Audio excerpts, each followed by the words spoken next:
समाचार आया है कि इंडिया के जो डिफेंस सेक्रेटरी हैं राजेश कुमार सिंह जी, उन्होंने ये कह दिया है कि भाई हम स्टॉप गैप मेजर में हमने हमारे जो एलाइज हैं उनसे 5th जनरेशन फाइटर एयरक्राफ्ट हम खरीद सकते हैं। तो अब तो हमारे मुल्ला मुनीर को और भी समस्या हो जाएगी।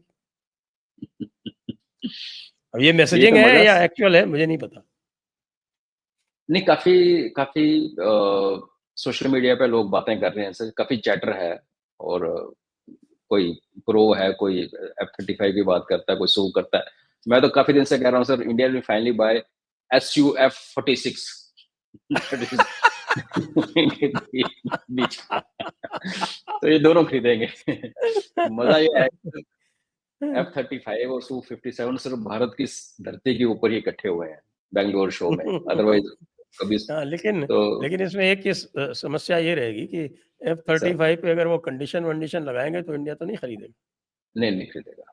तो आई थिंक दे आल्सो, तभी वो कहते हैं Modi is a very hard bargainer, Trump साहब कहते हैं, और ये सब बातें हुई हैं। तो मुझे लगता है शायद दोनों को oblige करेंगे, बिकॉज एक तो डिफेंस की requirement is one part of it sir, relationship को बना के रखना और एक दूसरे की बैक स्क्रैच करना भी डिप्लोमेसी का पार्ट है। एंड लेकिन ठीक है सर। ट्रम्प की आदत है ना कि वो भी हार्ड बार्गेन ट्राई करता है, और वो सब वो है, वो कोशिश ये करता है कि साहब हर एक को नीचा दिखाए, ह्यूमिलिएट करे और उसके बाद फिर वो दे। तो भारत इन शर्तों पे तो नहीं मानेगा, ट्रेड डील ही नहीं मान रहा जब, तो ये तो बहुत बड़ी चीज है।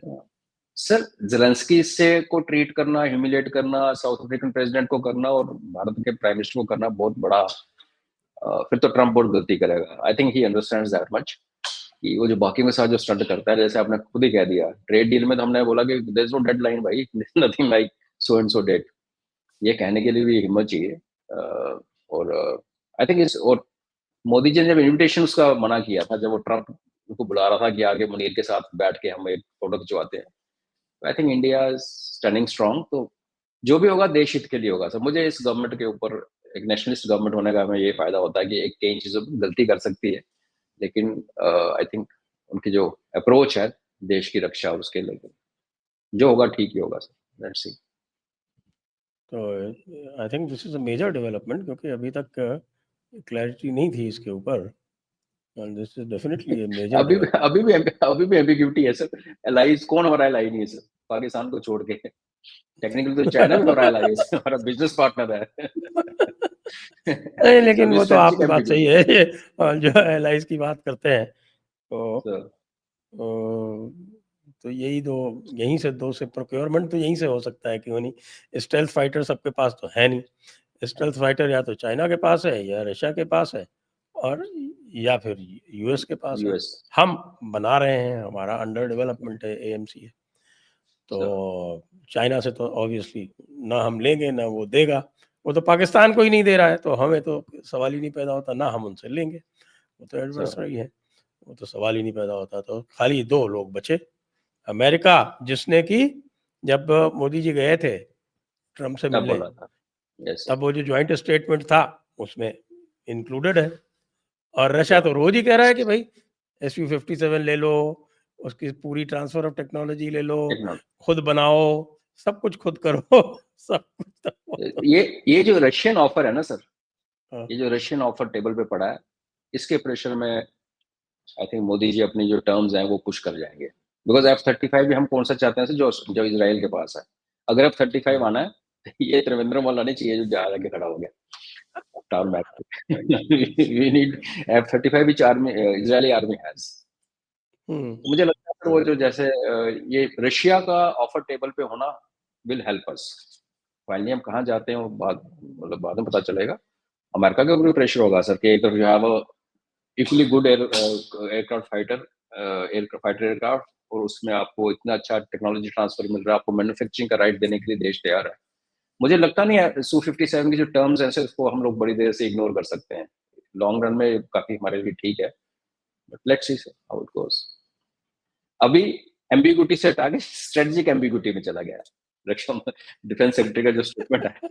नहीं, और भी एम्बिग्यूटी है। अभी आज ही राजनाथ सिंह जी ने यह अनाउंस कर दिया है कि साहब we will make large engines, large jet engines बनाने का हम आगे जो है इस पे ऊपर लगेंगे। तो आपने ध्यान होगा कि हम लोगों ने तो बड़ी एक लंबी चौड़ी कैंपेन चलाई थी, फंड कावेरी तो इंजन्स।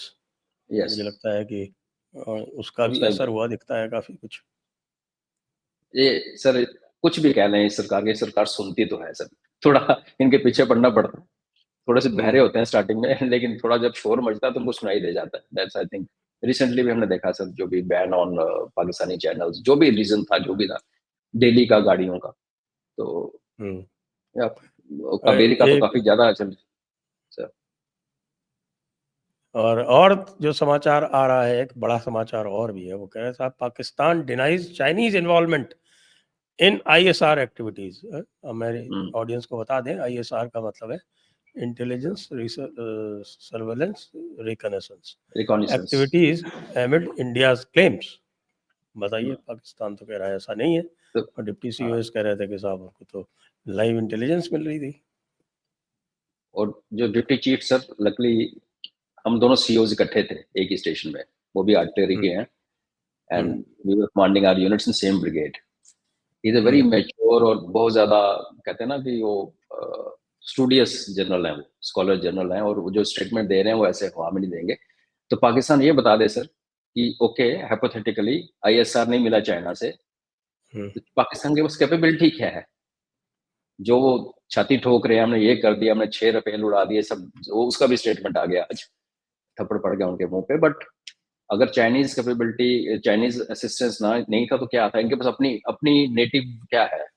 अ, इन तीनों इंटेलिजेंस में, सर्विलेंस में, रिकॉग्निसेंस में कैपेबिलिटी है क्या सर?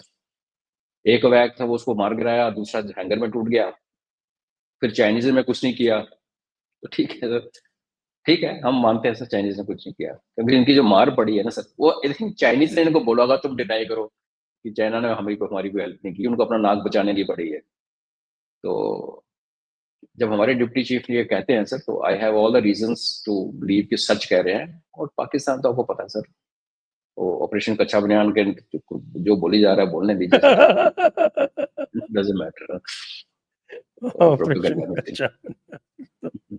तो बिल्कुल ठीक बात है आपकी, ऑपरेशन कच्चा बनियान तो नहीं चलेगा।